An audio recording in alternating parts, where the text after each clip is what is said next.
torque equals I alpha. Torque equals I alpha.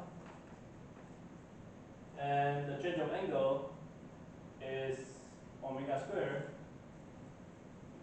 divided by 2 alpha, and you have I alpha. So alpha cancels. And if you look at this 1/2 m1 r1 squared, blah blah, m1 rn squared, you see that omega equals omega, 1/2 equals 1/2, and I must equals I. So you know that for a big system, the moment of inertia should be the sum of the individual particles moment of inertia, which is easy. It's just like adding the masses. You add out the moment of inertia. And moment of inertia will be mass times the Weber square. Okay?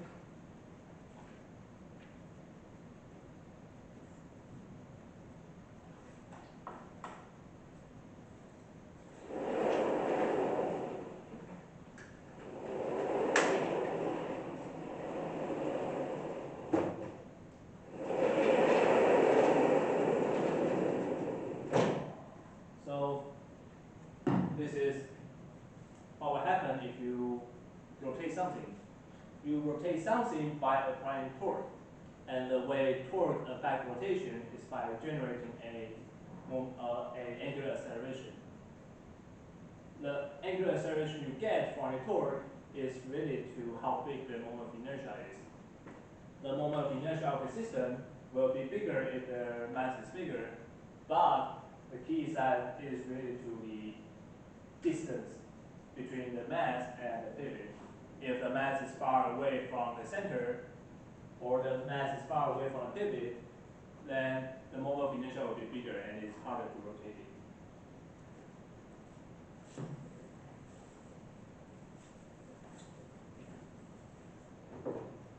And finally, if you define angular momentum to be the moment of inertia times angular velocity, then this thing will be conserved due to the symmetry of the rotation. And if there's no external torque, then this will be conserved. The classic example is when you have a sun and the Earth is orbiting not in circle but in oval. This is possible. This is called Kepler's first law, but you don't need to know how to get this oval. You just need to know that when the planet is on its orbit, this is going to be the pivot of the rotational or the circular, is not circular, of this angular motion. It is rotating, even though the distance is changing, but it is a rotation with the pivot at here. So if you look at gravity, gravity is pointing along the direction of the lever arm. So the torque caused by gravity is 0, and angular momentum should be conserved. So we can use angular momentum conservation to solve for the ratio for the velocity at here when it is closer, and the velocity at here when it is far, when it's further. So before we do any calculation, we know that the moment of inertia should be smaller at here because it is closer. So when the moment of inertia is smaller, angular velocity should be bigger. So it doesn't mean the velocity is bigger, but we can see what will happen. Let's see what will happen right now. The angular momentum of the planet at this point and this point is the same. You write out the formula. It is the moment of inertia times angular velocity. The moment of inertia at here is just mr squared because it is a point. It is just one particle. The mass of the particle will not change, so they cancels, and then you end up getting r times r omega. R omega is velocity. So you see that the velocity when you get closer should be faster due to the angular momentum conservation. Angular momentum will be bigger. I mean, the angular momentum is always the same. Angular momentum is conserved, but because it is related to both distance and speed, so when you get closer, you see the velocity end up getting bigger, so that the product will give you the same value. Okay? Alright. The most important thing, again, is dimensional analysis.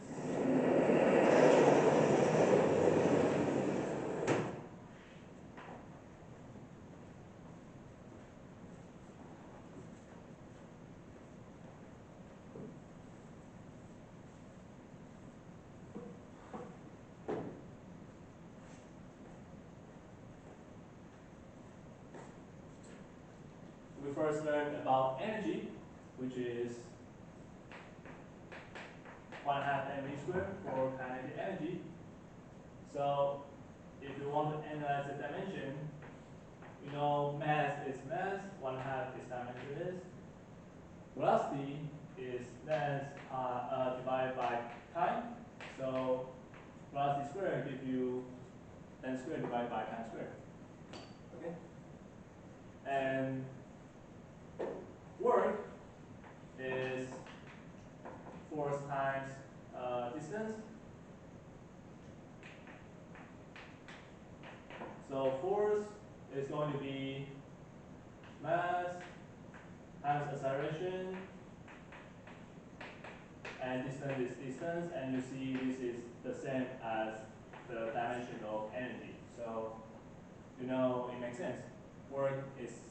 Work and energy should have the same dimension because they are related. So if you do the same for potential energy, let's say the potential energy of gravity near the surface of Earth is mgh. You need to know how to get it. And you see mass is mass, g is acceleration, and you get the same thing as work, so you know it's going to be the same as the dimension of energy. And you can run the tendency check. You know potential energy should be bigger if the height is bigger. So indeed, if the height is increasing, potential energy is increasing. Any question with energy?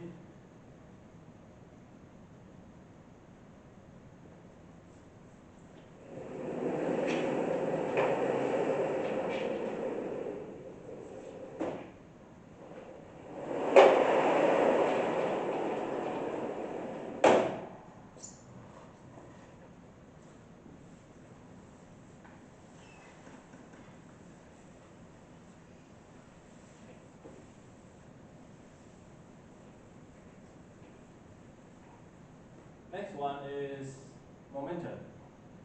Momentum is mass times velocity. So if you analyze the dimension, you know it should be mass times the dimension of velocity, which is length divided by time. Okay? So you know impulse better have the same dimension. It is force times the change of time. Force is ma, F equals ma. So you have mass and acceleration. Acceleration is meter per second squared, so you know it's length per time squared. You have one more time for delta t. So you see it is the same as momentum because these two cancels and give you a -1. Alright? Yeah, that's momentum. Okay. For rotation, we have torque. Torque is the lever arm times force times sine theta. Sine theta is just a number, it's dimensionless. So you know it should have the same dimension as radius or the lever arm, which is a length times force. Force is ma, F equals ma. So force is mass, A is length per distance squared, length per time squared. So you get m L squared T minus 2. Okay? Now, torque causes angular acceleration. To get a dimension of angular acceleration, let's look at angular velocity first.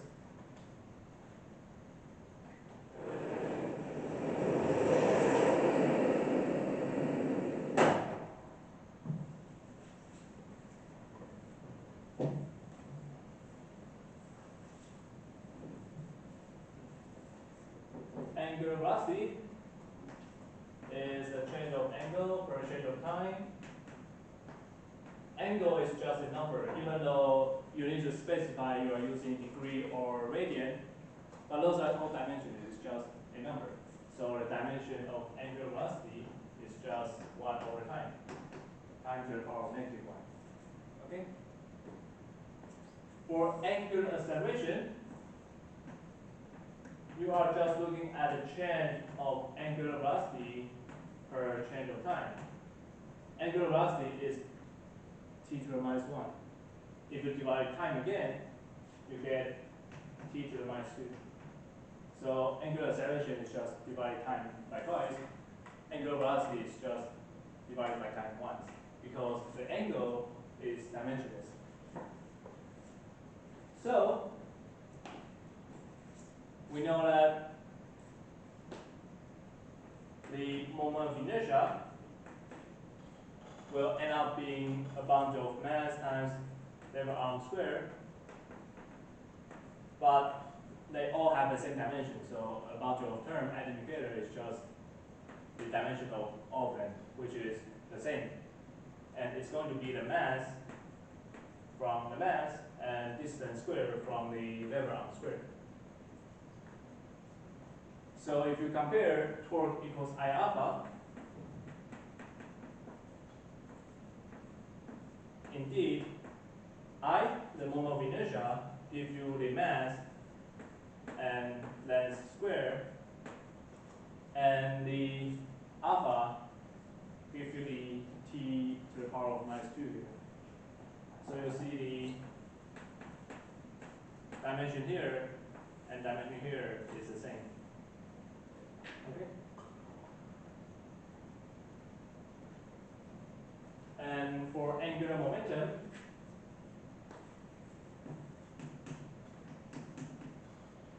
is the moment of inertia times angular velocity. Moment of inertia is mass times distance squared.